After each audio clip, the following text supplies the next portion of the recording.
Hello friends, आप लोग कैसे हैं। उम्मीद करते हैं आप लोग ठीक होंगे, आप लोग हेल्दी होंगे। फिर से क्वेश्चन किया गया है कि जो मूली का अचार होता है वो खट्टा क्यों होता है। तो अचार तो जनरली सारे खट्टे ही होते हैं। अब कुछ तो अपनी रीज़न से खट्टे होते हैं, जैसे कि नींबू है, नींबू का अचार है तो वो खट्टा ही होगा, या कच्चा आम है तो आम का अचार भी खट्टा ही होगा। लेकिन आपने शायद मूली का अचार खट्टा क्यों होता है इसलिए पूछा है, क्योंकि मूली में अपने आप में तो कोई खट्टापन नहीं होता, लेकिन उसके अचार में खट्टापन होता है। तो ऐसा क्यों होता है, शायद आपका मतलब यही था कि मूली चूँकि नेचुरली वो उसमें कोई खट्टापन नहीं होता, तो फिर उसका अचार क्यों खट्टा हो जाता है, उसके अचार में खट्टापन कहाँ से आ जाता है। तो उसके अचार में या कोई भी अचार में उसमें अलग से एसिटिक एसिड या सिट्रिक एसिड मिलाया जाता है, जिसकी वजह से उसका जो टेस्ट होता है उसमें खट्टापन आ जाता है या चटपटापन आ जाता है।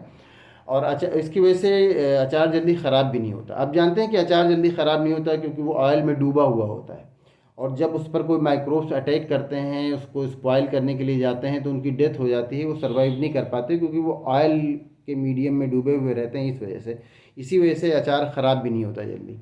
लेकिन आपने जो पूछा कि मूली का अचार खट्टा क्यों होता है, तो उसमें खट्टेपन का रीज़न यही होता है कि उसमें एसिटिक एसिड या सिट्रिक एसिड अलग से ऐड किया जाता है, जिसकी वजह से वो अचार खट्टा हो जाता है और जिसकी वजह से वो अचार जल्दी ख़राब भी नहीं होता है।